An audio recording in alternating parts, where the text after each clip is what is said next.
discuss the seasons. George was a good little monkey and always very curious. Do you want to hear about the time George's curiosity helped him learn all about the seasons? It all started on a cold winter day. The leaves were gone and the grass was brown, but there wasn't a snowflake in sight. George had to bundle up in his winter coat, but when he got outside, he wasn't sure what to do. There were no fallen leaves to play in. There were no birds to watch. George had toys for warm days and toys for snowy days, but nothing for just plain cold days. George had an idea. He would visit with the bunnies. But when he went next door, the bunnies weren't in their hutch. He found his friend Bill and the bunnies inside. I'm going to bring them to my grandmother's house for the winter, George, Bill told him. It's too cold here to keep the bunnies outside in the house. George was disappointed to see the bunnies go. Then Bill asked him to do a special job. While I'm away, will you feed Jumpy Squirrel for me? He asked. There aren't a lot of nuts and seeds around in winter, so it's an important job. George was happy to help. George fed Jumpy, but that took only a minute. He wasn't sure what to do after that. He looked around his yard and thought about summer. He missed his pool and blowing bubbles. Everything fun seemed to happen in the spring, summer, or fall. Winter was the most boring season. George decided he wasn't going to let winter ruin his fun. It might not actually be summer, but he could still do summertime things. George got the hose and filled his little pool with water. But when he jumped in, the water was so cold. George got cold too. Brrr. He ran into the house. Soak your feet in warm water to get rid of the chill, the man with the yellow hat said. The warm bath was a lot nicer than the cold pool. George felt much better. The next day it was even colder. George bundled into his coat and scarf when he went out to play. He wanted to enjoy being outside in the winter as much as he would in other seasons. He sat by his pool to relax. Then George blew some bubbles for Jumpy. But when Jumpy tried to pop a bubble, they discovered that it had frozen. George didn't know bubbles could freeze.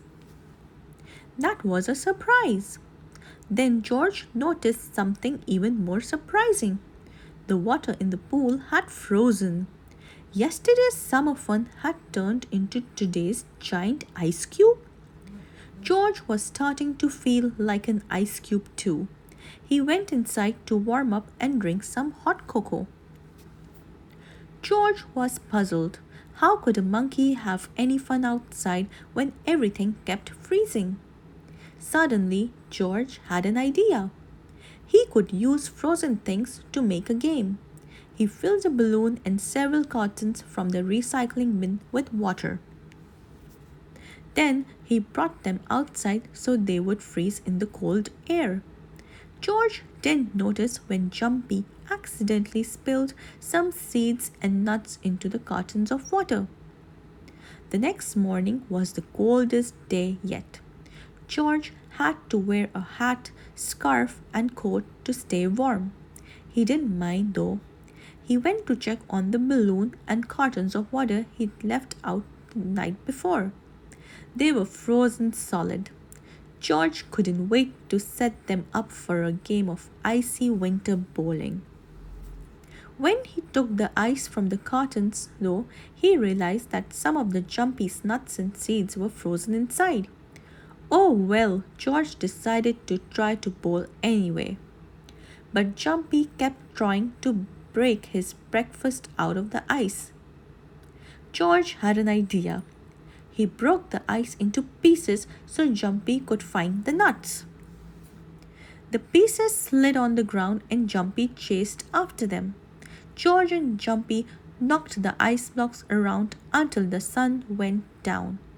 It wasn't ice bowling, but it was just as fun. Besides, George knew he could try his new bowling invention again the next day. He filled the cartons and balloons with water once more and left them outside. In the morning, George bundled up. "You're not going to need that hat and scarf today, George," his friend said. George went outside. It felt more like spring or fall than winter. George checked on his cartons and balloons, hoping for another round of ice bowling. But the water hadn't turned to ice, it was too warm for it to freeze. The weather was very confusing. Wasn't it supposed to be cold in the winter and warmer in the other seasons? George went back into the house. But later that day, something amazing happened. George thought he saw something outside his window. When he went to look, it was snowing. George thought that if it was cold enough to snow, it might be cold enough for water to freeze again, and cold enough to make a new ice bowling set. Maybe the cold could be fun after all. George realized that winter, spring, summer, and fall were all great in their own way, but the pool could wait until summer. Right now, he had winter toys to play with and a whole chilly season to enjoy. Please like, share, and subscribe to our YouTube channel. Hope you like our video. If you like our video, give it a thumbs up. See you next time. Goodbye.